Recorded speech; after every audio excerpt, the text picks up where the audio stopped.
What happens when the most powerful man in the world is gunned down in broad daylight? November 22nd, 1963, Dallas, Texas. A sunny day in Dallas, crowds cheering as the presidential motorcade glides through the streets. Suddenly, shots ring out, chaos erupts. The leader of the free world slumps forward, mortally wounded. But who pulled the trigger? Was it a lone gunman with a grudge? Or something far more sinister? A web of conspiracy reaching into the shadows of power. Today, we're diving deep into one of history's most enduring mysteries, the assassination of JFK. Did Lee Harvey Oswald act alone, or was there another shooter lurking in the grassy knoll? Buckle up, because the facts might just blow your mind. The fateful day in Dealey Plaza. Picture the scene: President John F. Kennedy riding in an open-top limousine with his wife Jacqueline, Texas Governor John Connally, and Connally's wife Nellie. They're waving to enthusiastic crowds lining the streets of Dallas. The motorcade turns onto Elm Street, passing the Texas School Book Depository. At that moment, everything changes. Multiple shots echo through Dealey Plaza. Witnesses recall hearing 3 distinct shots, most agreeing the second and third came in quick succession.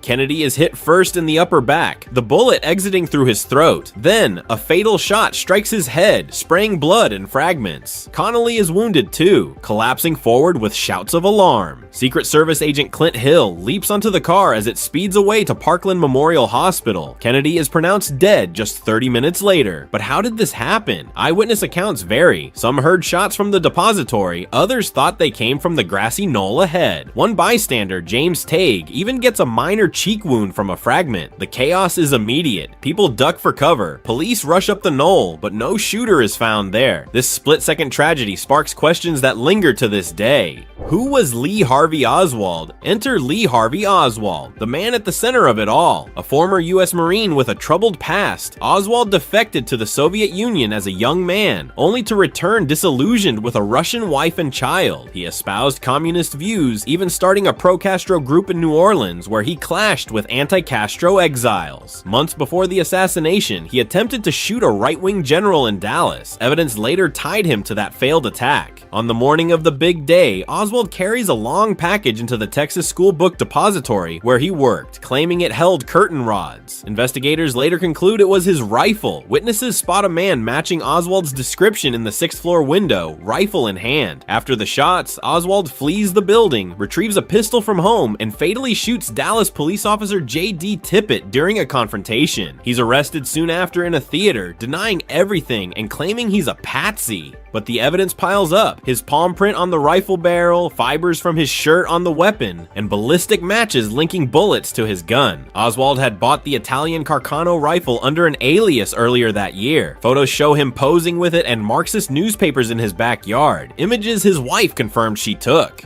Was this disturbed loner capable of pulling off such a precise act alone? The investigations, Warren Commission, and beyond. In the aftermath, a massive probe begins. A presidential commission led by Chief Justice Earl Warren conducts thousands of interviews and examines mountains of evidence. Their conclusion: Oswald fired 3 shots from the depository's 6th floor. The first misses or wounds Kennedy and Connally via the single bullet theory. One projectile passing through Kennedy's neck and into Connally's back, rib, wrist, and thigh. Critics call it the magic bullet for its trajectory, but experts say it's possible given the seating alignment. The second shot fatally hits Kennedy's head. No conspiracy, they say. Oswald acted alone, but doubts creep in. A later House Select Committee on Assassinations agrees Oswald fired the shots, but suggests a high probability of conspiracy based on a police audio recording implying 4 shots, one possibly from the grassy knoll. That audio, later debunked by experts as not from the assassination moment. The FBI, after 25,000 interviews and countless leads, also pins it on Oswald solo. They highlight his motive, a mix of personal failures and ideological rage, yet no hard links to the CIA, mafia, or foreign powers emerge. Despite rumors, Oswald's contacts in Mexico City with Soviet and Cuban embassies fuel speculation, but investigations find no plot. Jack Ruby, the nightclub owner who kills Oswald on live TV 2 days later, adds fuel. Was he silencing a conspirator? Ruby's conviction is overturned, but he dies before retrial, claiming no larger scheme.